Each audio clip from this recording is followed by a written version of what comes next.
बिस्मिल्लाहिर्रहमानिर्रहीम। अस्सलाम वालेकुम। कुरान और हदीस से ये बात साबित होती है कि हमें अच्छे दिनों को मनाना चाहिए, इस दिन खुशी का इजहार करना चाहिए और अच्छे दिन जो हैं वो ईद के दिन के तौर पर कंसीडर करने चाहिए। सूरह माइदा जो कि कुरान मजीद की 5वीं सूरत है, उसकी आयत नंबर 114 में हज़रत ईसा अलैहिस्सलाम ने दुआ की।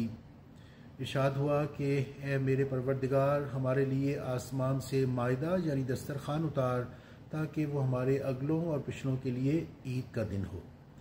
इस आयत मुबारक से पता चलता है कि जिस दिन अल्लाह ताला की नेमतें नाजिल होती हैं वो दिन ईद का दिन होता है। एक और हवाला आपके साथ शेयर करते हैं। ये सूरह यूनुस है जो कि कुरान मजीद की 10वीं सूरत है।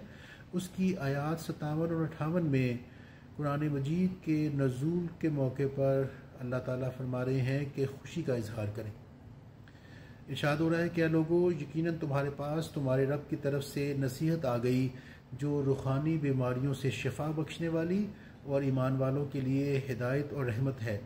लिहाजा इन लोगों से कहें कि ये अल्लाह का फ़ज़ल और उसकी रहमत है जिस पर इनको खुश होना चाहिए।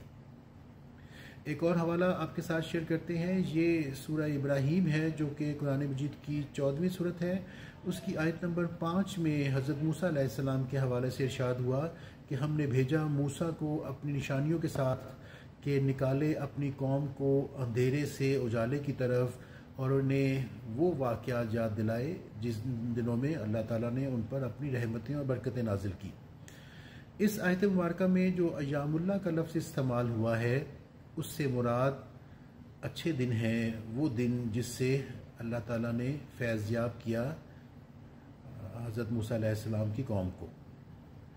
हज़रत शाह वलीउल्लाह अपनी तसनीफ़ अल-फौज़ुल कबीर में जो है वो तहरीर करते हैं कि लोगों को इन दिनों के हवाले से आगाह करना जिन दिनों में अल्लाह ने बड़े बड़े फ़ैसले किए, और इन दिनों को जो है वो अल्लाह ताला की नेमतों और निशानियों के हवाले से जो है वो तज़किरा करना जो है ये कुरान और हदीस से साबित होता है। तो कोशिश कीजिए हर वो दिन जिस दिन अल्लाह ताला ने अपनी ख़ुसूसी नेमतें नाजिल की हों उस दिन को ईद के तौर पर मनाएं। कुरान मजीद को तर्जुमे और तफसीर के साथ पढ़ें, इससे दुनिया भी बदल जाएगी और आखिरत में भी कामयाबी यकीनी है। अस्सलामु अलैकुम।